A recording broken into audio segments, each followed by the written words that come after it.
Hi, welcome to your ABA space. I'm Ayana Thomas and I am the owner of your ABA space. This video is a part of the BCBA trainee mentorship series, and this is video number 2. So if you didn't watch the first video, please check that first video out. And today we're going to talk about the difference between restricted and unrestricted activities, and anything that encompasses those areas, because that is a frequently asked questions from those that are collecting their hours for their fieldwork. So the first video was all about the requirements from the updated 2025 requirements and the new 2027 requirements. So if you missed that video, please stop and watch that one and then come to this one, because I won't be talking a lot about the exact requirements. I'll be more talking about different unrestricted activities, all about unrestricted, but I'm not going to be comparing the different requirements.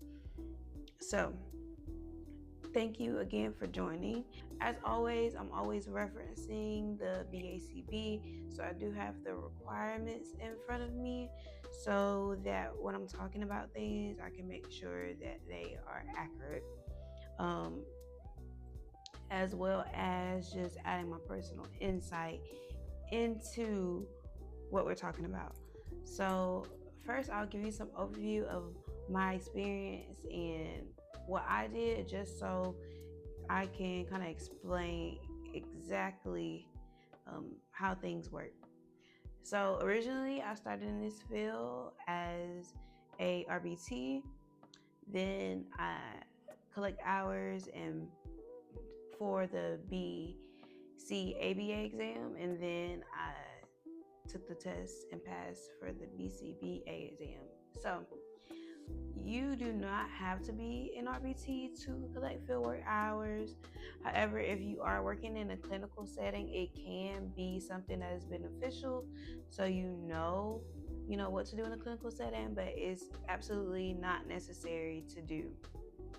However, first I'm going to talk about how fieldwork kind of looks for those who are in a clinical setting, and then those aren't. So first, this is for those who are in a clinical setting.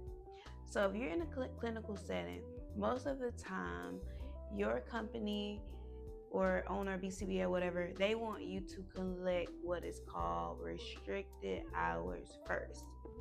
Those restricted hours are those direct hours that you have with clients. These hours can only be no more than 40% of your overall field work. So what that means is work that you usually do as an RBT, where you're direct with the client providing those direct services, those will be counted as restricted hours. These are usually the hours that are really, really easy for people to get. So usually it only takes you like a few months to have all your restricted hours. And yeah, so that's kind of how the restricted hours work if you're in a clinical setting. If you're not in a clinical setting, you may never collect any restricted hours, because most of the tasks and fieldwork experience that you do are all revolving around those things that are directly related to the work that you will be providing as a BCBA. So if you are like in a forensic setting, or let's say you want to learn how to do like clinical behavior analysis, or you want to do health and wellness, you will have assignments that are directly related to those specialties. And most of the time in those specialties, you're not working direct with the client. So basically, like almost 100% of your hours may just be unrestricted hours, which is okay. You do not have to collect restricted hours. So now that we kind of got a gist of those direct restricted hours, these are the key points. You can't have more than 40% of those restricted hours. You do not have to collect any restricted hours if you're in a setting that does not require it. And if you're in a clinical setting, you most likely will be told to collect those hours if you're in some type of fieldwork program at your company. So those are the basics when it comes to restricted hours. Now, unrestricted hours comes with a lot of questions because it can be kind of ambiguous on what is allowed for an activity. And the only reason why I say this is because the BACB says that activities are based on your supervisor. So if your supervisor feels like something will be beneficial to your field work, they can sign off on it and approve it. However, the BACB does have a few requirements of what unrestricted hours are not. And some of those things include like having like coursework, from your school or that's directly related to your school, going to conferences or doing CEUs that are not behavior analytic in context, or just going to those anyway. So please keep that in mind. On the other hand, what is a supervisee who wants to learn more about health and wellness, but your supervisor is not competent in health and wellness? Those will probably be, especially that you cannot get your hours in because they have to give you hours in specialties and things that they are competent in. So that is also something to keep in mind. If you know that you want to be in a certain specialty or work in a certain setting, I recommend actually practicing in those settings and finding opportunities in those settings if you can, so that you can really see. In my personal experience, I worked in every setting before I kind of figured out what setting I wanted to be in. I worked in the clinical setting, I worked in in-home, and I did school setting, and then I was able to kind of find what area and setting was best for me. I know some people aren't able to do that. They live in a rural area or they just don't have access to those settings. And if you don't, that is fine. But if you do, I do kind of recommend seeing what you like if you're not sure on what you want to do. Back to the unrestricted activities directly. So another question that people often ask is, well, what activities can I count? And my thing goes back to, what skills are you trying to gain to be a competent and confident BCBA? So when I first started out, I advocated for tasks that were a little bit easier so I can gain confidence into completing activities. For example, these were things like collecting ABC data, collecting IOA, collecting scatter plot. These are those easier tasks that I could do with the assistance with my supervisors and then feel confident in doing those things. So after I felt confident with doing those kind of things, then I kind of asked, well, hey, is it okay if I assist you with assessments? Now, keyword is I asked. Sometimes when your supervisor is doing something, especially if they have like multiple people that are collecting hours, or they have, just a lot on their caseload, it is very helpful that you advocate for the experience that you want. But Ayana, what do you mean by that? I mean that sometimes, yes, people want to be a good supervisor, and sometimes, you just won't have a great supervisor.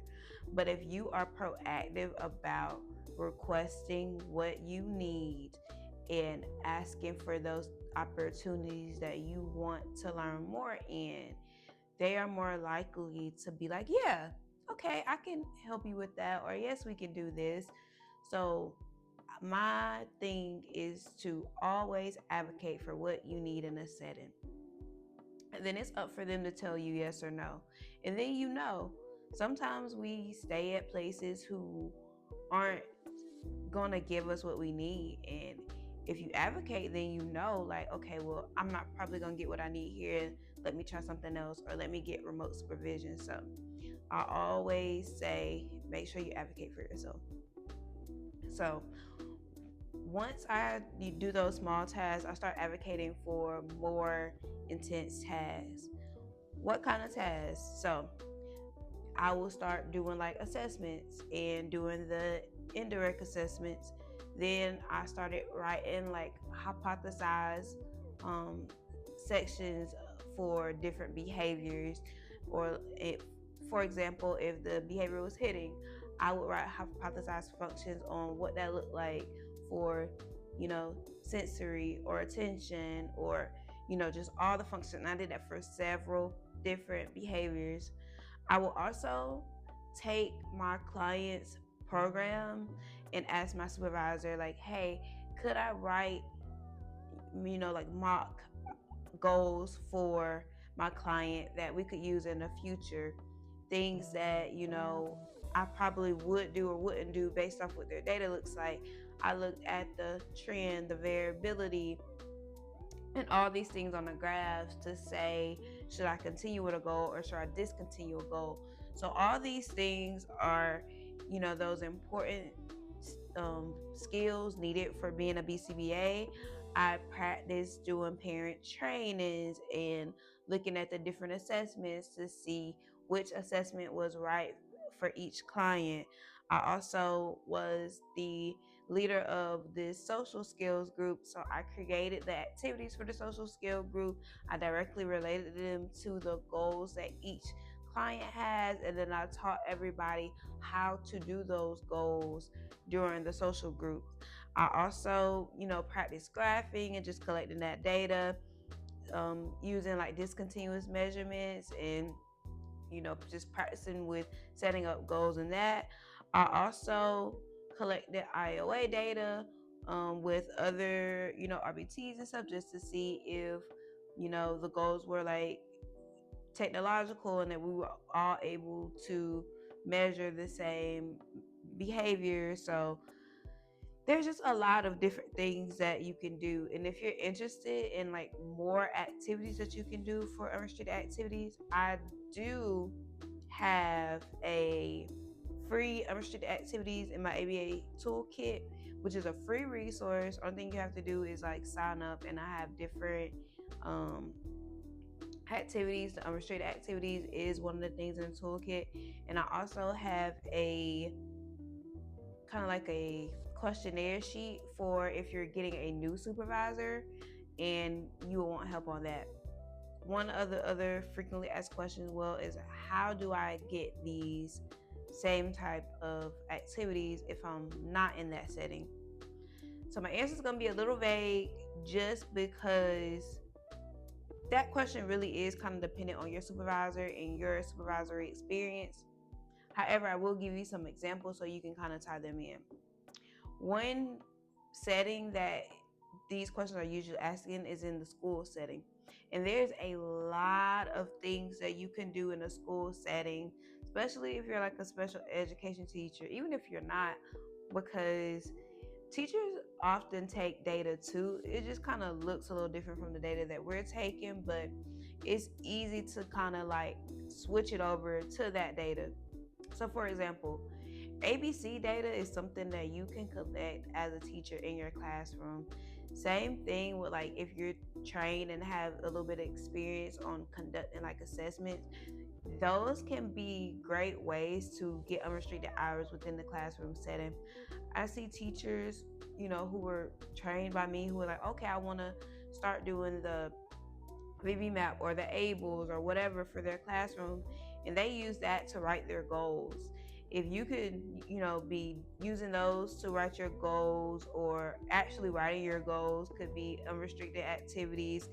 Conducting trainings, if you have paraprofessionals in your classroom that you're directly teaching behavior analytic strategies to, or if you're, working with parents on ABA strategies and coaching them, if you're, creating those different goals, if you're researching literature to make those goals, or if you're designing proposals or doing any of those things that could be behavior analytic, let's say you do a preference assessment every morning with your kids to see what kind of activities are they, what they want to work for. Or let's say you want to do a reinforcer assessment, you want to see how much they will work for this item, or just anything that you can do. You can do DTT, you can do NET procedures and take data on those.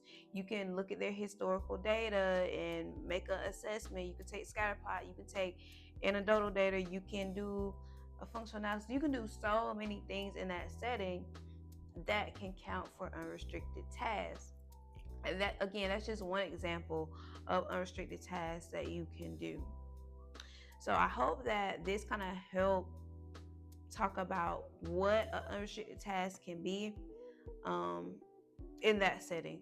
Now, another thing that I do with my supervisees is I kind of try to make it fun and accessible. So one activity I like doing is, having them watch a show that they really like and write like operational definitions for like the main character, using, the 7 dimensions of, ABA to kind of see like if their goal, relates directly and have all those key components. Is it technological? Is it conceptually systematic? Is it behavioral? Like all those things for each goal. And they're able to kind of do something fun by like making a goal for the character, but it's also helping them be able to write those goals and make it related directly to something tangible that they're doing. So you can really get creative with these activities as long as it's beneficial to you and that you're learning something and that your supervisor says, yes, this is something that you can do. You can do it. As long as it's not one of those things that you absolutely cannot do by BACB. And those, something that I didn't talk about in the last video, but I do want to briefly mention it because I didn't talk about it in requirements, but always make sure that your supervisor has taken the 8-hour supervision course, and that if they're within their first year of being a BCBA, that they have a consultant supervisor who has been a BCBA for at least 5 years. So I always get is, well, what do I do to track my hours? And the answer is, it's really up to you. But I do have some recommendations and some things to think about so you can make your decision. First, are you able to keep up with your documentation? Is the question you should ask yourself, because I've seen people do different things. I've seen people literally keep paper and binders stacked in together and then scan all their papers in for the exam. I've also seen people just use a Excel sheet, and I've also did that one too. Some people use a digital system such as Ripley, and there's another newer digital system called Mentorship. I hope I'm saying that right.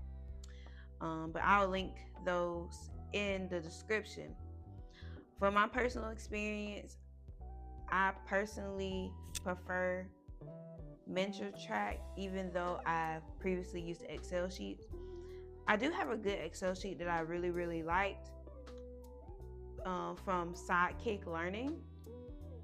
But if you want something digital and interactive that you can share between your supervisors and then like create goals for yourself and all that kind of stuff, Mentorship does a lot of cool stuff. And this is not sponsored, by the way. I'm not sponsoring them. I just started using that one with my supervisee, and it looked really, really cool. I like how it tells you if you're not in compliance. It has your sheets, it'll automate so you can sign them. Everything's in one place. I just feel like that is so organized. But I'm not knocking anyone else, just giving my insight on the different ones. So it really doesn't matter which one you use, just figure out which one is easier for you to use. I previously tried different ones, and the Excel sheet by Sidekick Learning was just easier for me at the time, so that's why I took that route. Another thing I want to say about just having those sheets make sure you do them by the requirement time. You have to have your sheets in by the next month, or you can't backdate for those hours. So make sure you're staying up to date. If you have to set up something every week for you to make sure that you're putting your hours in, or every day after your session, do that. I usually did every day after my session, so I didn't have to come back and add a whole bunch in at a time. But ultimately, you have to figure out what is best for you. So think about what's best for you, and then use that method and keep it going and be pretty consistent with it. Another thing that I want to say is, make sure that everything is accurate and that you have documentation to support the activities that you're doing. So what I did was keep a drive, and I would upload documents into that drive for my supervisor to see, so they can see exactly what kind of things that I did each month.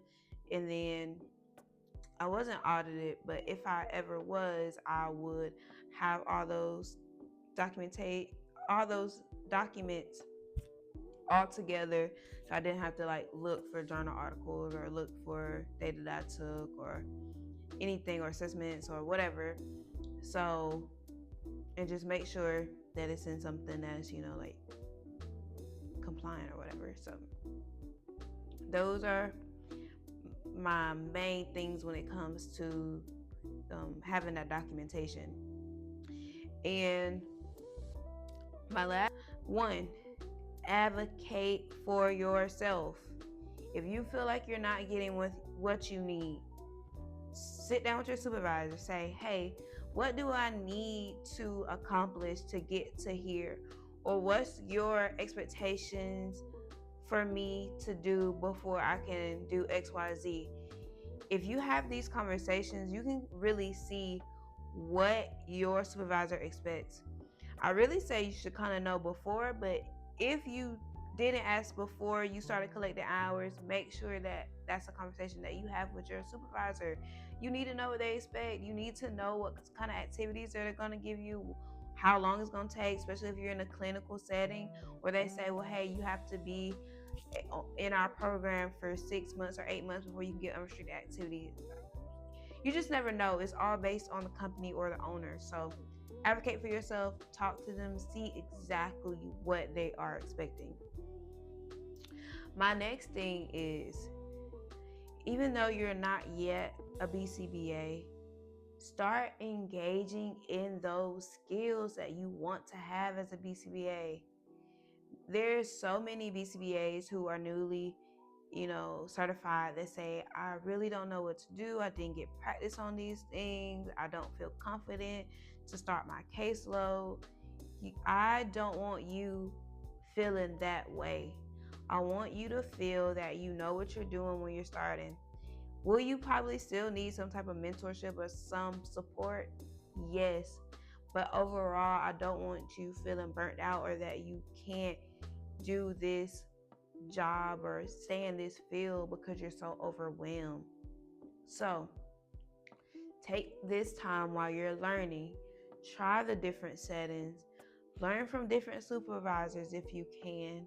See what things you like and that you don't like, and see how you want to tailor it to fit you so that you can create the identity or your own specific, route when you're becoming a BCBA. We're all different as people, which means that we're going to be different when we're practicing in this field. Our insight is going to be different. How we supervise is going to be different. What assessments, we prefer. All these things are going to be different. However, if you continue to just learn from different people, learn from different perspectives, and just keep an open mind, you can shape your skills up to be, what you want them to be. So, I know I talked about a lot of stuff in this video. If you learned at least one thing in this video, please make sure that you like and subscribe and share it with a friend. They need it too. They need to hear all about this, restricted and unrestricted. So like, subscribe, share. I do plan on making another video for this series. So if you have specific questions that I have not answered in video 1 or this part 2 video, please let me know and I'll add it into the next video. I really appreciate you guys for watching my video. I know this video is a little bit longer, but these are questions that people usually ask. I really wanted to be thorough in my delivery of them, and I wanted them to be so insightful that you just opens up your brain and to thinking about different things. So thank you for joining my video. I really appreciate you guys, and until next time, bye.